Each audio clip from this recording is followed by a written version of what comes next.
12th of May 2019, 2 years ago from this very day, my life changed drastically, for the better.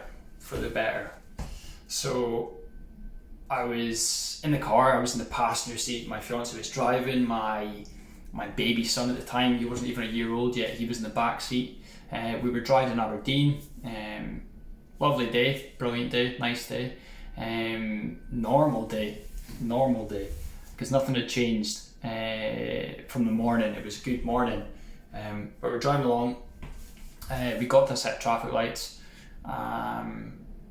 Lights went red, car stopped, and all of a sudden I felt as if the car was closing in on me. Like proper closing in, really strange. It felt so real. It was closing in, and I began to slide down the seat into the foothold of the seat, and the lights obviously went green because we began to go forward. We took a hard left, and yeah, I was curled up in a ball in the foothold of the seat. My heart started beating faster. I started breathing, deeper, a little bit quicker.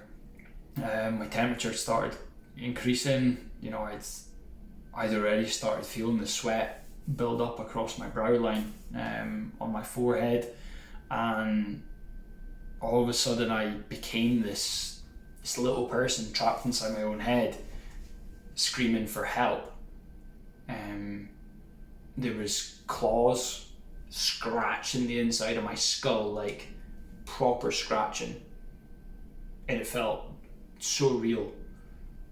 I felt them inside my head, scratching, and I was just this little guy watching it all happen, screaming for help. Help, screaming. But what I didn't know is I was a little guy trapped inside my own head, and no noise was coming out of my mouth. I was just curled up in a ball, shaking. And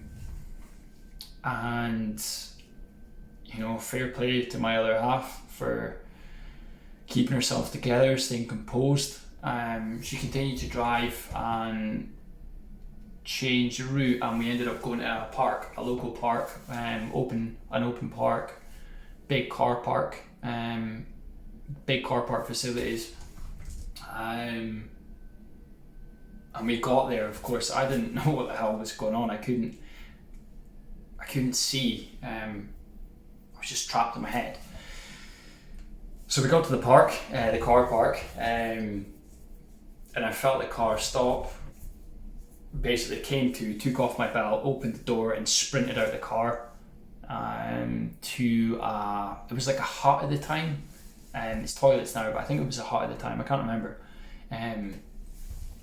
But I just sprinted across, and when I got to this small building, I threw my back against the wall pretty hard and just dropped to the ground, curled up again, and just burst out crying. Just proper sobbing. I was scared. I didn't know what the hell was going on. I was panicking. I was shaking. It was just the strangest feeling. And then once my other half had got my son settled in the car, she came over, and I just remember her crouching down, looking at me, and I looked back at her, still sobbing, and just said, I need help. Something's wrong. Something's just not right. I need to see the doctor. I need to get help. And on that day 2 years ago, that's exactly what I did.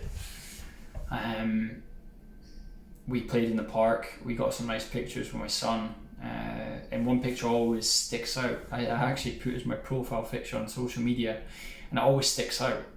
And it's almost like that mental scar, you know. It's really hard to explain. You know, you break your arm, everyone can see it.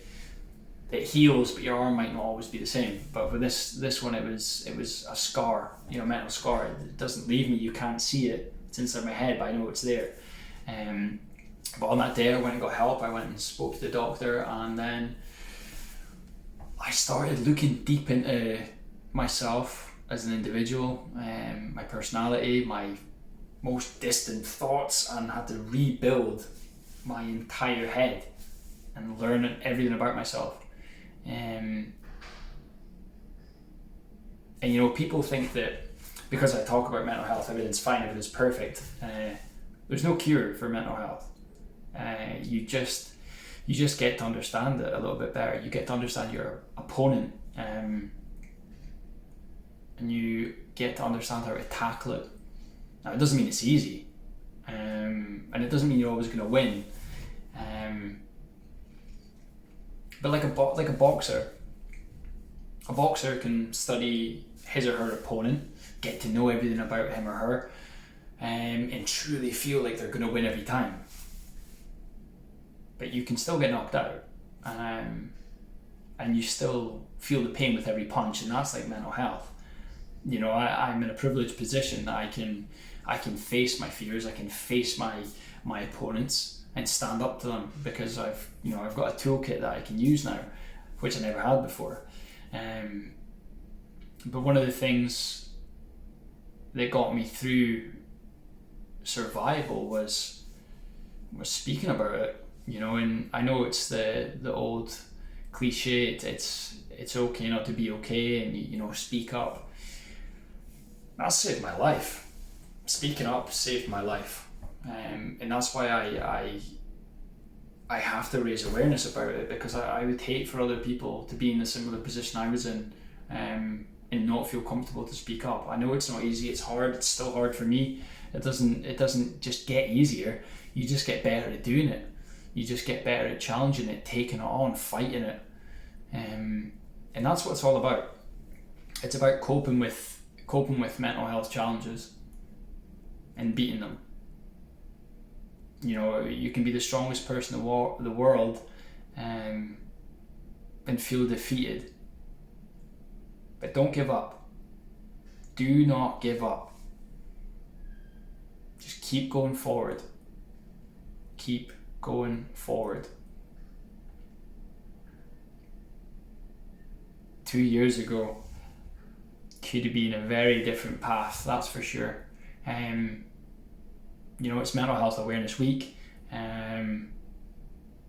which is great, but this one today for me, this one's personal. 2 years. 2 years I faced that fear, and I knocked that out. And I will continue to do that. So anybody out there that's struggling, keep going, guys. Keep going. Stay strong. Stay strong. And just remember, there's people there. You just need to speak up, guys. Okay. That's all from me, guys. Take care.